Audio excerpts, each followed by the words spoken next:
entre l'Afrique et l'Asie, c'est que l'Asie n'a rien, mais elle transforme tout, alors que l'Afrique a tout, mais elle ne transforme rien. Eh bien, ce constat reste toujours d'actualité, malheureusement.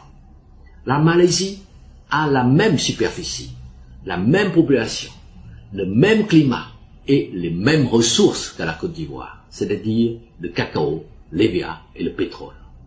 Et son premier ministre, le docteur Mahathir, surnommé Dr M ou Dr Miracle, a fait de la transformation son credo, sa priorité. Ainsi, la Malaisie transforme automatiquement toutes ses matières premières. Par exemple, elle transforme son EVA en pneus de voiture, en préservatifs, en gants en caoutchouc. Et comme la transformation est faite sur place, eh bien, les cours de l'EVA sont fixés, non pas à Londres, mais à Kuala Lumpur, la capitale de la Malaisie. Et la démonstration est ainsi faite. Quand vous avez des usines de transformation sur place, c'est vous qui fixez les coûts de vos produits, c'est clair. Et sur cette lancée, la Malaisie a bâti, avec son pétrole, une société pétrolière dénommée Petronas, qui est considérée comme l'un des nouveaux géants de l'or noir. Et vous voyez par vous-même les images de la Malaisie, c'est un paradis qui a permis à la Malaisie d'attirer 12 millions de touristes en 2004 et qui lui a rapporté 6 000 milliards de recettes en devises, soit 4 fois le budget national de la Côte d'Ivoire. Et j'ajoute que la Malaisie a intégré la mondialisation dans sa vision économique en donnant la priorité à la création de grandes structures sur lesquelles peuvent se greffer leurs PME pour leur permettre ensemble de conquérir tous les marchés mondiaux. Comme les autres dragons, la Malaisie sait que sans les grandes structures, aucune PME ne peut conquérir à elle seule les marchés mondiaux.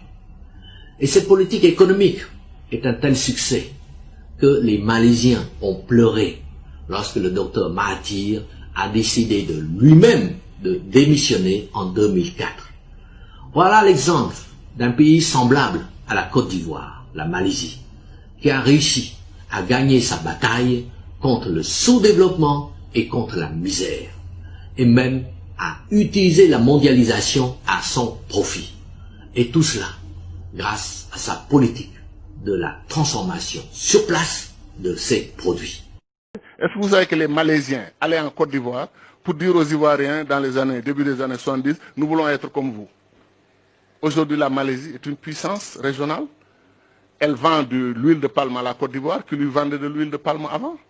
La Corée du Sud, qui avait 1,5 milliard de dollars, 1,5 milliard de dollars de PIB égal au Sénégal, a aujourd'hui 1500 milliards. Le Sénégal a 15 milliards de PIB. Et la Corée du Sud a un niveau de développement équivalent à 25 pays d'Afrique qui sont regroupés dans le marché commun de l'Afrique du Nord, de l'Est et du Sud.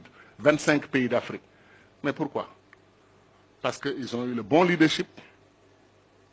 Le bon leadership. Je dis aux nôtres, retroussons-nous les manches, autodéterminons nos pays, faisons de nos pays des puissances. Il y a quelques années, la Chine était moquée de tout le monde. L'Inde était moquée de tout le monde. Moi, je me souviens dans la street, on disait l'Inde, c'est les Indiens, quand on les voyait à Gare du Nord ou autres, on les appelait les pac-pac ou les vendeurs de marrons. On les appelait les Apu des Simpsons. Aujourd'hui, l'Inde est une puissance qui a la bombe nucléaire. C'est pas le cas de l'Afrique. Donc je pense qu'il faut prendre en humilité, arrêter de se plaindre que tout le monde ne nous aime pas et commencer à faire en sorte qu'on s'aime nous-mêmes et qu'on s'organise nous-mêmes. Mais quand tu as des gens qui ont peur, lorsqu'on parle de solidarité africaine ou de solidarité noire, qui ont peur d'être taxés de communautaristes, qui disent qu'avant d'être noirs ou avant d'être africains, ils sont des êtres humains, ben la défaite, elle a déjà commencé là. Et ils se reconnaîtront.